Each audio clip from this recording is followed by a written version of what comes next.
સુરેન્દ્રનગરના સડલા ગામે ખનીજ માફિયાઓ દ્વારા બેફામ રીતે ગેરકાયદેસર સફેદ માટીનું ખોદકામ કરવામાં આવી રહ્યું હોવાની બાતમીના આધારે પ્રાંત અધિકારીની ટીમે મોટી કાર્યવાહી હાથ ધરી। ચોટીલા પ્રાંત અધિકારીના નેતૃત્વ હેઠળની ટીમે સડલા ગામે દરોડા પાડી ગેરકાયદેસર ખનનની પ્રવૃત્તિ ઝડપી લીધી। આ દરોડા દરમિયાન ખનીજ ચોરીમાં વપરાતા લોડર મશીનો, ડમ્પરો, બાઇક સહિત અંદાજે 51 લાખ રૂપિયાનો મુદ્દામાલ જપ્ત કરવામાં આવ્યો। આ ઘટના પ્રકાશમાં આવતા ખુલાસો થયો છે કે ખનીજ માફિયાઓ અગાઉ કાર્બોસેલની ચોરીમાં સંડોવાયેલા હતા અને હવે તેઓ સફેદ માટીના ગેરકાયદેસર ખોદકામમાં સક્રિય થયા છે। મોટા પ્રમાણમાં ગેરકાયદેસર સફેદ માટીનું ખનન પ્રભાવિત વિસ્તાર છે ત્યાં તપાસમાં હતા ત્યારે રોડની અંદરની સાઈડ 2 કિલોમીટર જતા ત્યાં એક સ્ટોક ગેરકાયદેસર કરેલો હતો સફેદ માટીનો। ત્યાંથી ડમ્પર અને લોડર વડે આ ભરવાનું કામ ચાલુ હતું।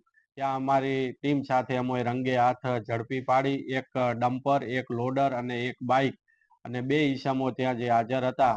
આ તમામે તમામ મુદ્દામાલ 51 લાખનો જપ્ત કરી અને આગળની કાયદેસરની કાર્યવાહી